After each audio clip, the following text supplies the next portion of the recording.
पर्यन्तं वासुदेवादिमूर्तिभिस्तेषां शक्तिभिः परिसेव्यमानस्य तद्बहिः आदिवराजाद्यर्थविद्येश्वरैः परिसेव्यमानस्य तद्बहिः सुदर्शनादिदिव्यायुधधारिभिः परिसेव्यमानस्य तद्बहिः अनन्तगरुडविश्वक्सेनादिनित्यैः परिसेव्यमानस्य तद्बहिः द्वाराध्यक्षैः चण्डादिद्वारपालैः परिसेव्यमानस्य तद्बहिः इन्द्राद्यष्टलोकपालैः परिसेव्यमानस्य तद्बहिः कुमुदाद्यष्टपार्षदेश्वरैः परिसेव्यमानस्य तद्बहिः परितः पञ्चकालपरायणैः भगवच्छेषकर्मनिष्ठैः सालोक्यादिपदस्थितैः नित्यतृप्तैः परिसेव्यमानस्य अखिल जगत् सृष्टि స్థితి సంహార కారణ కర్తృభూత.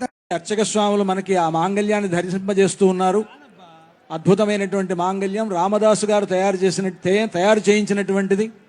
ఇందాక మనం పచ్చల పథకాన్ని, చింతాకు పథకాన్ని, రామమాడను చూసినట్లుగానే ఇది కూడా అంత ప్రాచీనమైనటువంటి ఆ మాంగళ్యాన్ని, రామదాసు గారు తయారు చేయించినటువంటి మాంగళ్యాన్ని, 3 మాంగళ్యాలు కలిగినటువంటి మాంగళ్యాన్ని రామచంద్రమూర్తి సీతమ్మ వారి మెడలో వేస్తూ ఉన్నాడు.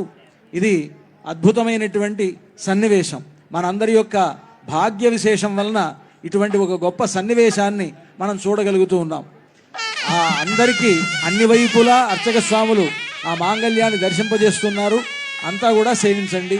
ఇప్పుడు రామచంద్రమూర్తి సీతమ్మ వారి మెడలో ఆ మాంగళ్యాన్ని ధరింపజేస్తారు. సుమంగళీరితి మంత్రేణ శ్రీ సీతా మహాలక్ష్మీదేవ్యాః కంఠే ఆచార్యః హరింధ్యాయన్ సమర్పయేత్. ఓం సుమంగళీర్యం వధూరిమాగుం సమేత పశ్యత సౌభాగ్యమస్యై దత్వాయాధాస్తం విపరేతనా. మాంగళ్యధారణ ముహూర్త సుముహూర్తోస్తు భవంతో మహాంతో అనుగృహంతు.